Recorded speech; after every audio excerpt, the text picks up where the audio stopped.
What the hell is this?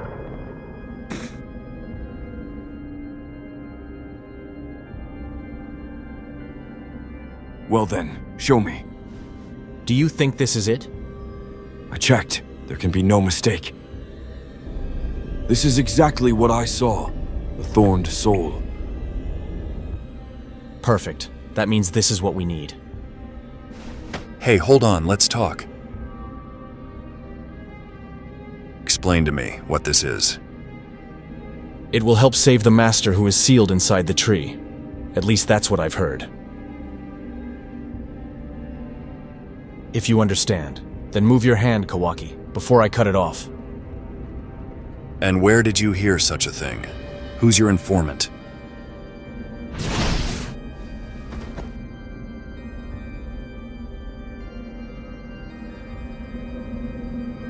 Boruto!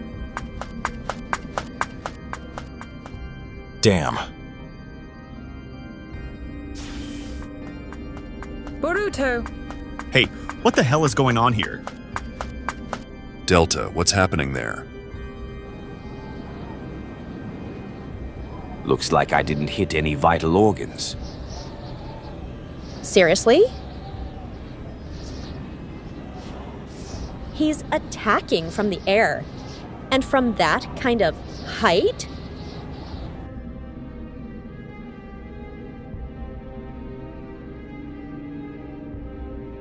It will help save the master who is sealed inside the tree.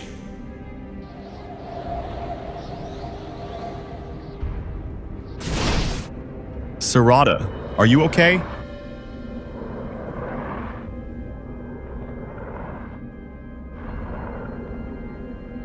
Hey, that onion just flew away. Damn it.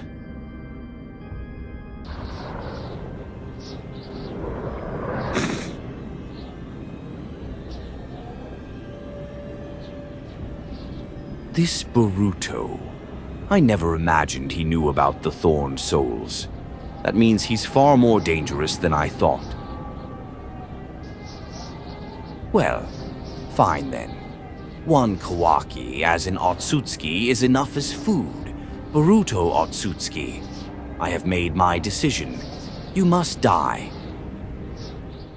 The animation you just saw, I created based on the manga. These events took place in Chapter 12, when Boruto took Hidari's Thorn Soul. To this day, this fruit, if it can even be called that, hides many secrets. After all, thanks to it, a Shinju clone appears, capable of using the techniques of the person from whom the Thorn Soul was created. However, thanks to the new chapter, we received more information. Apparently, Jura does not create others like himself, just to avoid being lonely. He wants to evolve, to create a new species, and because the Ten Tails itself cannot comprehend emotions, he uses the connection with other clones. Remember when Matsuri tried to finish off Konohamaru and she started crying? At that moment, Jura also shed tears. This all happened because of the bond between them. And now, in the new chapter, when the Ten Tails was reading a romance book, he cried. Even though Matsuri is gone, the emotion she once felt remained within Jura. This completely proves to us that the Ten Tails created others like himself in order to experience human emotions. But to be honest, the emotions he will get from Mamushi scare me. According to the information from the chapter, Bug's clone is supposed to appear in Konoha to take control of Ada. That is his desire. He wants to dominate the girl and make her his property, or rather, make her genes his property. Before this, Mamushi was looking through adult magazines, and it doesn't take much thought to understand exactly what kind of emotions this particular Shinju feels. He is an old pervert, literally born just a few months ago, and if Jura receives his emotions, that will be a little strange. But let's focus on the remaining clone, and that is Hidari. Essentially, he is a copy of Sasuke, and if Matsuri so passionately tried to win over Konohamaru, then at some point, Hidari will also be unable to harm Sarada, because for the sake of his daughter, Uchiha is willing to do anything. But Sasuke also has another frightening side to his character. He is willing to destroy anything for the sake of his goal. If you happen to forget, he once tried to become a villain for the entire world and was ready to destroy everyone for that. And Hidari is essentially that exact part of Sasuke, stripped of emotions and acting only for the sake of his instinct. And if in the end someone does manage to defeat Hidari, all of those emotions and traits of character should also be transferred to Jura. And if that happens, happens, he will not behave the way he usually does. He will become completely different. With all the emotions and traits of character inherited from the Shinju clones, the Ten Tails will become cunning, unshakable, goal-driven, and a little bit of a pervert. But I'm curious what you think about all this. For the umpteenth time, I'm trying to discuss all this with you in the comments. I want to see your thoughts, and maybe you have some questions. The animation at the beginning is just a fan animation created based on the manga. Since I am a huge fan of the Boruto and Naruto universe, I'm eagerly waiting for the release of new episodes of the anime, and as a fan of the universe, I am trying to make my own contribution to supporting the work I love. So, good luck to everyone.